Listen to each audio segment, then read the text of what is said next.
नमस्कार, स्वागत है आपका सिटी पोस्ट लाइव में। मैं हूं मुस्कान। पहलगाम में युद्ध के समय आपको बता दें कि जो भी दल थे उन्होंने बात बंद कर दिए थे। जो सीट बंटवारे को लेकर बातें थी वो बंद हो गई थी, लेकिन अब वापस शुरू हो गया है। जो भी महागठबंधन है और एनडीए है उनके बीच सीटों को लेकर गर्मा गर्मी फिर से बढ़ गई है। आपको बता दें माले ने 40 सीटों की मांग कर दी है और वो सुन के तेजस्वी यादव के होश उड़े हुए हैं। और इस पर बातचीत करने के लिए हमारे साथ है दीपक शर्मा जो हमारे संपादक हैं। सर, माले ने मांग लिया 40 सीट, चिराग पासवान भी कहीं ना कहीं बगावत करने में नजर आ रहे हैं। क्या है पूरा मामला? मतलब यह है कि आग तो दोनों तरफ लगी हुई है। एनडीए में जो हालात हैं उससे बहुत अलग हालात महागठबंधन में नहीं है। लेकिन किसी ने नहीं सोचा था कि सीपीआई-एमएल माले 40 सीटों की मांग कर देगा। देखिए 19 सीटों पर पिछली बार सीपीआई-एमएल चुनाव लड़ा था। 19 सीटों पर चुनाव लड़कर 12 सीटें जीती थी। लेकिन इस बार 40 सीटों की मांग करने से महागठबंधन में सीटों का जो समीकरण है, सीटों का जो गणित है, वो पूरा उल्टा पड़ता दिख रहा है।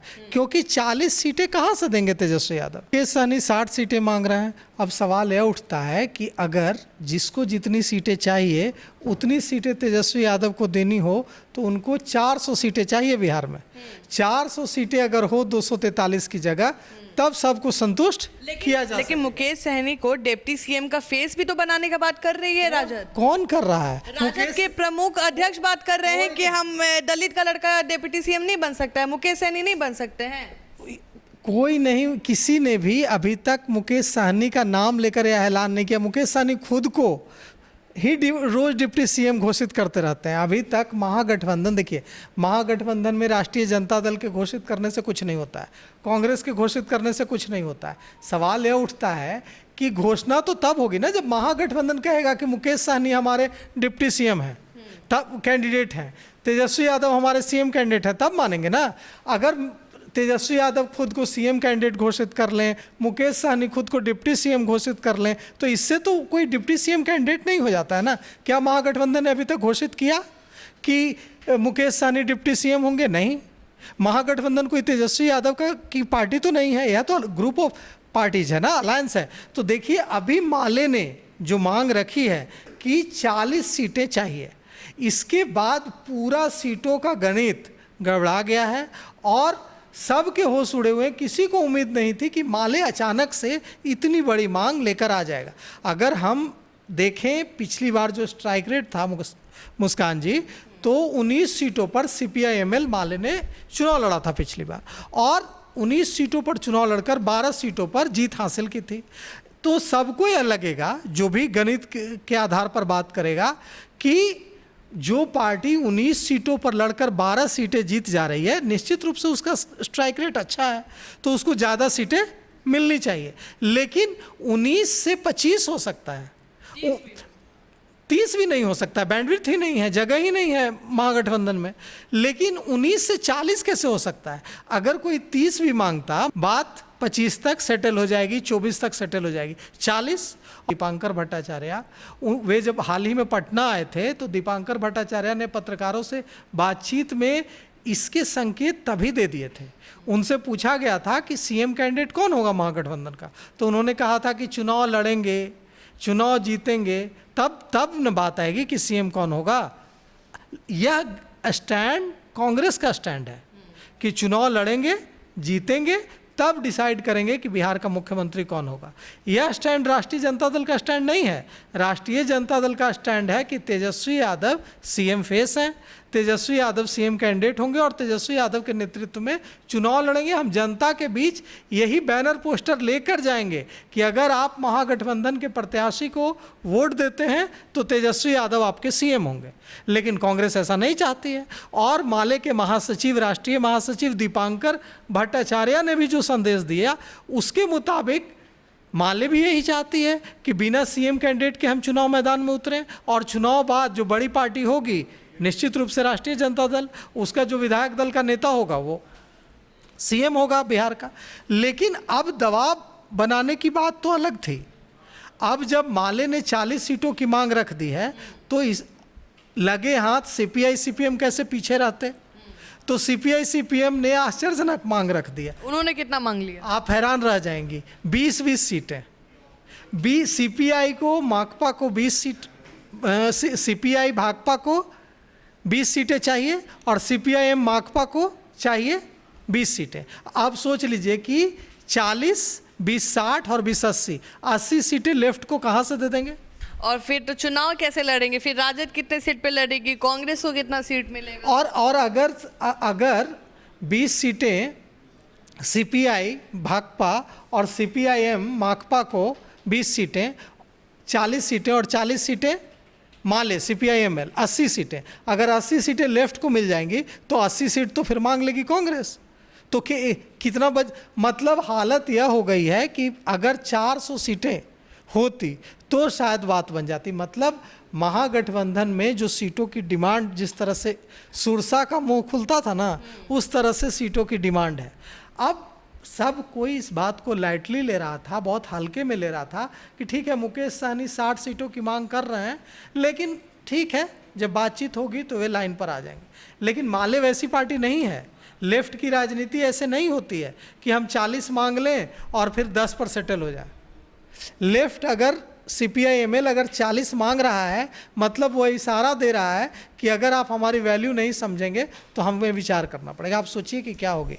कि मुकेश सहनी ने जानबूझ के ये इतने सीटों का मांग किया है क्या, कि कहीं वो बीजेपी में जाना चाह रहे हो लेकिन जा नहीं पा रहे हो दोस्ती यारी में, क्योंकि तेजस्वी के साथ मछली खाते हुए रहते हैं, घूमते रहते हैं, कि दोस्ती ना खराब हो जाए, इसलिए क्या ज़्यादा नंबर डाल दिए हैं कि तेजस्वी दे नहीं पाएंगे तो हमारे पास मजबूरन एक ही रास्ता होगा, वो है भाजपा। और भाजपा के पास जाते हैं मुकेश सहनी तो पूरा 100% स्ट्राइक जो माले का है वो एनडीए के पास आ जाएगा। देखिए मुकेश सहनी की पार्टी जो वीआईपी है वो मल्लाहों की पार्टी है और मल्लाह परंपरागत रूप से एनडीए के वोटर हैं। तो निश्चित रूप से अगर मुकेश सहनी चले जाते हैं एनडीए में तो जो वीआईपी पार्टी है इसका जो वोट बैंक है मल्लाहों का वो पूरा चला जाएगा एनडीए के साथ, उसमें कोई डिवीज़न नहीं होगा। लेकिन सवाल यहाँ ये उठता है कि एनडीए में तो भीषण आग लगी है, एनडीए में कहाँ बहुत अच्छे हालात हैं। आपको पता ही है कि वहाँ चिराग पासवान कितनी सीटें मांग रहे हैं। चिराग पासवान 40 से 50 सीटें मांग रहे हैं। कहाँ से देगा? क्यों? क्योंकि एनडीए में 100 सीटों पर सहमति बन गई है भारतीय जनता पार्टी और जनता दल यूनाइटेड के लिए। मतलब 100 सीटों पर बीजेपी, 100 सीटों पर जनता दल यूनाइटेड। ये भी तो अंदाजा लगाया जा रहा है ना। नहीं, जीतन राम मांझी ने कलेजा पीट कर कह दिया कि भारतीय जनता पार्टी और जनता दल यूनाइटेड ने सीटें बांट ली, तो हमारे लिए बचा ही नहीं। अब आप सोचिए कि 243 सीटों में से 100 सीट, 243 सीटों में से 100 seat Bharatiya Janata party, 100 seat Janata Dal United, बची कितनी सीटें? 43 सीटें। 43 सीटों में 40 से 50 सीटें चाहिए चिराग पासवान को। आप मांझी कहाँ जाएंगे, उपेंद्र कुशवाहा कहाँ जाएंगे? सोचिए आप कि चिराग पासवान को 40 से 50 सीटें चाहिए, जीतन राम मांझी को 25 से 30 सीटें चाहिए और उपेंद्र कुशवाहा को चाहिए 15 से 20 सीटें। कहाँ से लाएंगे 43 सीटें और 40 और 20 60 और 20 80 कहाँ से लाएंगे? तो मेरा सवाल ये है कि जब बीजेपी तो अगर आप सोचिए कि अगर ऐसी स्थिति बनती है तो मुकेश सहनी अगर चले जाएंगे एनडीए में तो क्या वहाँ बैंडविड्थ है? क्या उनके लिए उनकी जगह है? वहाँ उनको 3 से 4 सीटें मिल जाए यही बहुत है। लेकिन हाँ, मेरा सही बात है, लेकिन मेरा मानना यह है कि बीजेपी ने जब यह बोला था, जब सीट बंटवारे की नहीं, जब सीएम फेस का बात हुआ था तो कहीं ना कहीं ये कहा गया था कि सीएम फेस आपको बनाते हैं लेकिन सीट में कॉम्प्रोमाइज़ थोड़ा करना पड़ेगा, ये बात चली थी सोर्सेज में। तो अब वो बात कहाँ चली गई? मतलब सीएम फेस में नीतीश कुमार रहेंगे और 100 सीट भी लड़ेंगे। नहीं तो 100 सीट तो कॉम्प्रोमाइज़ कर रहा है ना भाई। देखिए जनता दल यूनाइटेड बिहार में बड़े भाई की भूमिका में रहा। एक चुनाव जो है 2020 खराब हो गया जनता दल यूनाइटेड का, उतना अच्छा परफॉर्मेंस नहीं हो पाया क्योंकि चिराग पासवान ने हर सीट पर डैमेज किया अकेले लड़कर। तो इसका ये मतलब नहीं है ना कि जनता दल यूनाइटेड का आधार खत्म हो गया। लोकसभा में देखिए परफॉर्मेंस कितना बढ़िया स्ट्राइक रेट है जनता दल यूनाइटेड। कल को नीतीश कुमार को अगर दूसरे पार्टी के साथ जुड़ना हो तो फिर जुड़ जाएंगे, फिर तो भाजपा कमजोर दिखेगी। तो नीतीश कुमार क्यों जुड़ जाएंगे? नीतीश कुमार अगर एनडीए में हैं तो मुख्यमंत्री रहेंगे आगे भी, दूसरी और केंद्र में भी जो सत्ता है उसमें भी साझेदार रहेंगे। तो उनको जुड़कर क्या मिलेगा दूसरी पार्टी से? यहाँ बिहार में वे मुख्यमंत्री रहेंगे। जैसी बात चल रही है कि अगर कभी ऐसी स्थिति बनती है कि नीतीश कुमार की सेहत उनको कंटिन्यू करने की इजाज़त अगर 5 साल नहीं देती है, किसी पॉइंट पर ऐसा लगता है, तो देख ही रहे हैं कल्याण बिघा में आज नारा लगा है कि बिहार का भविष्य कैसा हो, निशांत कुमार जैसा हो। तो मतलब भाजपा में सीएम फेस है ही नहीं सर, ऐसा कैसे हो सकता है कि भाजपा को आप कंसीडर ही नहीं कर रहे बिहार में सीएम फेस के लिए? नहीं, हम कंसिडर करने वाले कौन होते हैं? आपको नहीं मतलब एज अ वो पॉलिटिशियंस के अंदर की जो बात। बिहार की जनता कंसिडर करेगी ना। बिहार की जनता को अगर लग रहा है कि नहीं नीतीश कुमार में होप दिख रहा है, कि नहीं नीतीश कुमार में होप दिखा ना लोकसभा चुनाव में।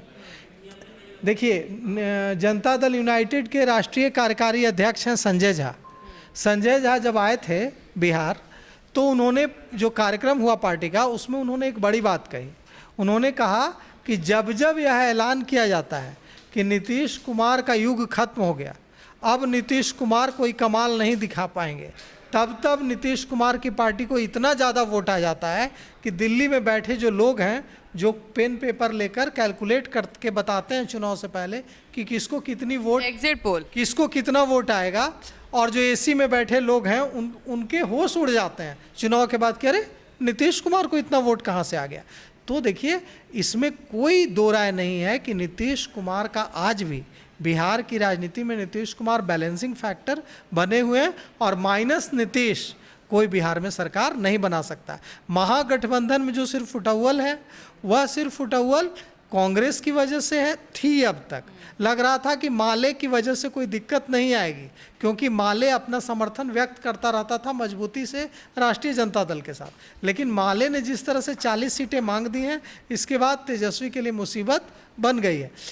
एनडीए में मुसीबत सिर्फ चिराग पासवान बन रहा है, लेकिन महागठबंधन में प्रॉब्लमेटिक बन रहे हैं, कांग्रेस बन रही है।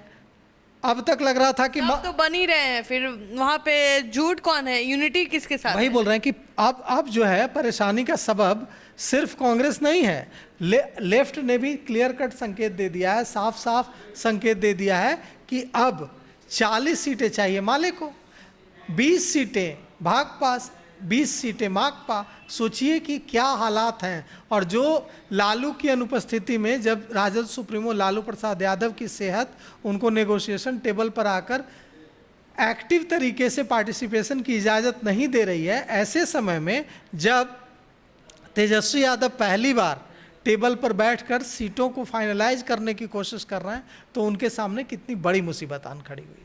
तो आप सुन रहे थे इस पूरे डिबेट को, और आपको क्या लगता है कि सीट बंटवारे में किसको कितनी सीटें मिलेंगी, हमें ज़रूर बताएं। तब तक के लिए बने रहे हमारे साथ, धन्यवाद।